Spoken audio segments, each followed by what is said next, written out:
দেখতে পাচ্ছেন চাটনিগুলো করছি। আগে নুন আর শুকনো লঙ্কা ভালো করে চটকে নিলাম,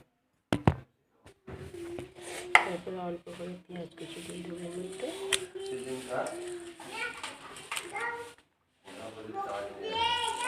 দেখছেন এইভাবে মাখিয়ে নেবে, ডালগুলো তুলে যাবে।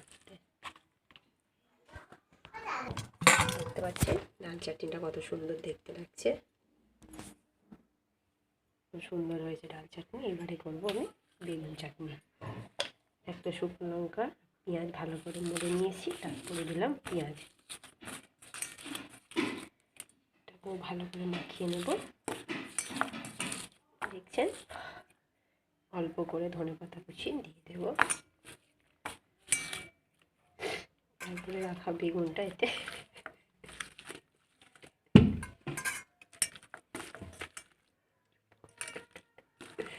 ভালো করে মাখিয়ে নিচ্ছি।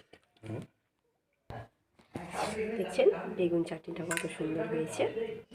এটা বেগুন চাটনি করেছি, এটা ডাল চাটনি করেছি, এখনও বাকি আছে টমেটো চাটনি, আলু চাটনি। আপনাদের কিছুক্ষণ পর দেখাচ্ছি। দেখতে পাচ্ছেন আমি এখানে আলুটা চাটনি করছি, কত সুন্দর হবে। পেঁয়াজ লঙ্কা আগে মলে নিয়েছিলাম, নিয়ে আলুটা দিয়েছি, খুবই গরম। আপনাদের কিছুক্ষণ পর দেখাচ্ছি। দেখতে পাচ্ছেন আমাদের আলু চাটনিটা হয়ে গিয়েছে। এখানে আমি টমেটো চাটনি করার জন্য পেঁয়াজ কুচি, কাঁচা লঙ্কা, নুন দিয়েছি, এতে অল্প করে ধনে পাতা দিয়ে দেবো। তেলটা দিই না,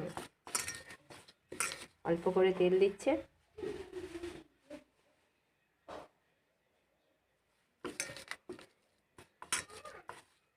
এটা ভালো করে মাখিয়ে নেব,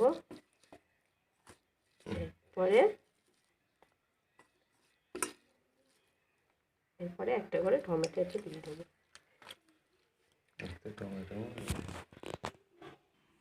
দেখছেন আলু চাটনি হয়ে গিয়েছে, টমেটো চাটনিটা কত সুন্দর দেখতে লাগছে। বেগুন চাটনি এটা দেখতে পাচ্ছেন ভালোই হয়েছে। ডাল চাটনি আমি এখানে ব্লগটা শেষ করলাম।